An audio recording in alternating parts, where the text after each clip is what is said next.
Nah, selamat pagi untuk adik kami kelas 11 IPA 1 dan 11 IPA 2. Ibu akan terangkan kembali dinamika fluida. Nah, dinamika fluida berarti fluida yang mengalir. Nah, kalau fluida yang mengalir, contohnya itu air yang mengalir melalui kran, ya, melalui pipa. Itu contohnya. Nah, jenis aliran pada fluida ada 6 itu. Yang pertama, aliran tak termampatkan. Nah, itu artinya aliran yang fluida yang memiliki volume konstan. Kalau dia termampatkan, berarti volumenya tidak konstan atau berubah. Kemudian yang ketiga, aliran tunak. Kalau dia aliran tunak, itu adalah aliran yang memiliki kecepatan konstan. Kalau tak tunak, itu adalah aliran fluida yang memiliki kecepatan berubah-ubah.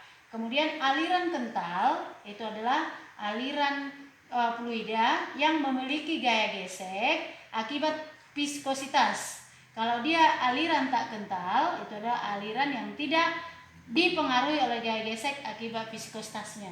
Nah, garis alir itu ada dua, laminar dan turbolin. Kalau dia laminar, itu adalah garis alirnya searah, ya, searah. Kemudian kalau dia turbolin, itu adalah garis alirnya berputar. Nah, ini yang bisa membahayakan, misalkan aliran air pada danau itu dia berputar, atau pada sungai dia berputar, bisa menghanyutkan manusia. Kemudian persamaan kontinuitas. Nah, yang pertama kita lihat dulu debit aliran. Debit aliran adalah banyaknya fluida yang mengalir tiap satuan waktu. Secara rumus dibuat Q sama dengan V per T. V di sini adalah volume. Nah, berarti volume per waktu. Nah, kalau misalkan ini sebuah tabung, dia memiliki luas penampang A, ketinggiannya L, maka volumenya ini adalah A kali L. Bisa kita substitusikan lagi, Q sama dengan V per T, gantilah V-nya ini dengan A kali L, berarti A kali L per T. Nah, dari gerak lurus bahwa L per T itu sama dengan S per T sama dengan kecepatan. Nah, maka kita rubahlah L per T itu dengan kecepatan. Ya, jadi L per T ini sama dengan kecepatan V. Maka Q-nya sama dengan A kali V. Tapi V-nya di sini bukan lagi volume yang di atas. V di sini adalah kecepatan. Jadi Q sama dengan A kali V.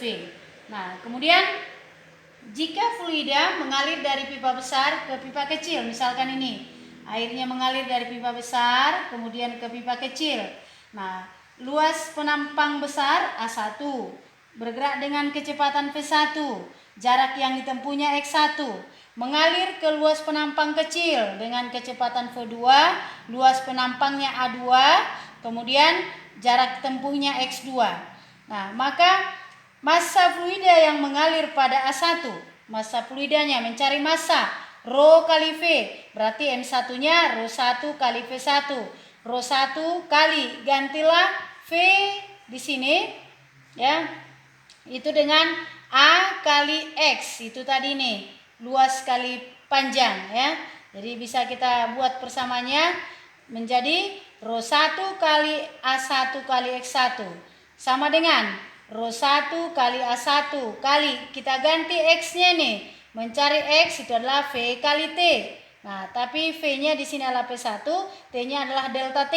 Jadi persamaan M1-nya itu adalah Rho1 kali A1 kali V1 kali delta T1. Nah, massa fluida yang melewati A2 sama caranya. Berarti bisa kita buat M2 sama dengan Rho2 kali V2.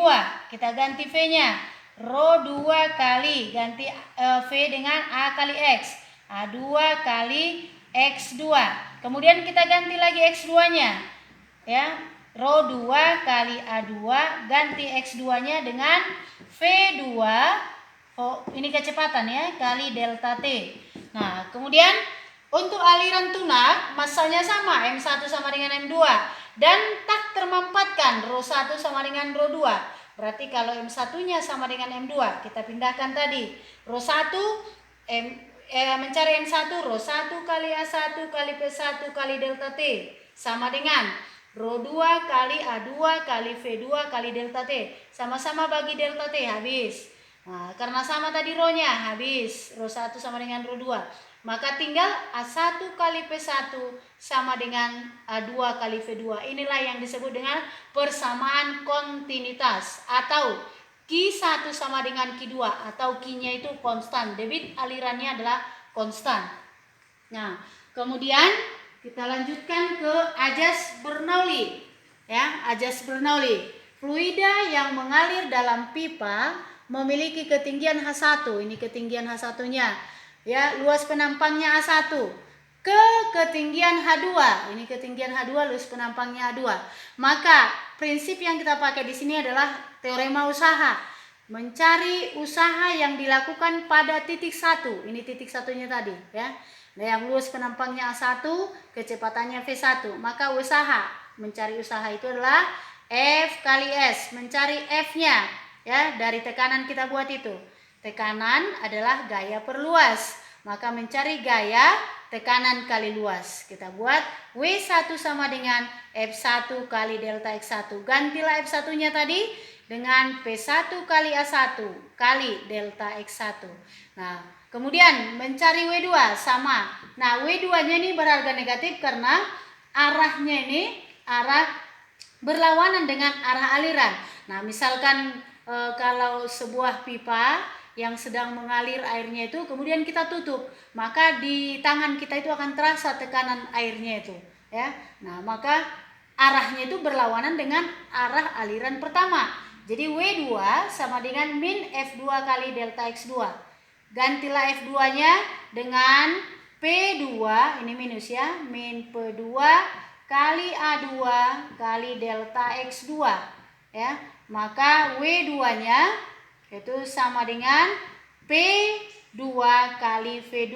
Inilah persamaannya, ya, tapi dia berharga negatif tadi. Nah, kemudian mencari usaha totalnya. W sama dengan W1 tambah W2. Nah, tadi harga W2-nya negatif, maka bisa kita buat W1 tadi, P1 V1 dikurang karena W2 tadi kurang, P2 V2. Nah, volumenya ini sama, V1 sama dengan V2. Bisa kita keluarkan V-nya, jadi W-nya sama dengan P1 kurang P2 kali V. Nah, dari teorema usaha energi, bahwa usaha itu adalah penjumlahan atau perubahan energi kinetik ditambah dengan perubahan energi potensial. Mencari EK setengah MV kuadrat, mencari EP MGH. Nah, kita buat W sama dengan EK, delta EK itu adalah EK2 kurang EK1. Mencari EP, delta EP adalah EP2 kurang EP1. Nah, mencari EK2 setengah MV2 kuadrat. Kalau ini tadi kita buat, itu delta EK-nya berarti EK2 dikurang EK1 tambah EP2 dikurang EP1, ya. Nah, EK2 setengah MV2 kuadrat kurang EK1 setengah MV1 kuadrat tambah EP2 MGH2 kurang EP1 MGH1. Maka mencari W tadi itu dari persamaan di atas, ya, yang sudah kita buat tadi, bahwa W itu adalah P1, ini P1 kurang P2 kali V. Itu mencari W-nya tadi sama dengan setengah MV2 kuadrat kurang setengah MP1 kuadrat tambah MGH2 kurang MGH1. Kemudian persamaan ini sama-sama dibagi dengan V. Maka ini dibagi V, habis V-nya di sini, tinggal P1 kurang P2 sama dengan setengah MV2 kuadrat per V kurang setengah MV1 kuadrat per V tambah MGH2 per V kurang MGH1 per V. Nah, dari sini muncul M per V. M per V itu adalah rho, ya. Rho itu adalah M per V. Nah, berarti P1 kurang P2 sama dengan setengah M per V rho V2 kuadrat kurang setengah rho V1 kuadrat tambah rho GH2 kurang rho GH1. Nah, P1 pindahkan yang sama-sama 1. Berarti P1 tambah setengah rho P1 kuadrat tambah rho GH1 sama dengan P2 tambah setengah rho V2 kuadrat tambah rho GH2. Nah, bisa kita buat P tambah setengah rho V kuadrat tambah rho GH itu adalah konstan. Inilah yang disebut dengan ajas Bernoulli. Nah, ini ajas Bernoulli ya. P tambah setengah rho V kuadrat tambah rho GH sama dengan konstan. Kalau dia pada kecepatannya sama ya, jika V-nya sama 1 sama dengan V2 adalah V, berarti persamaannya jadi P sama dengan, jadi persamaannya P tambah, kalau V-nya sama berarti tinggal rho GH, ini adalah konstan. Jika H1-nya sama dengan H2 sama dengan H, berarti ajas Bernoulli-nya menjadi P tambah setengah rho V kuadrat, ini adalah konstan. Nah, itulah untuk ajas Bernoulli.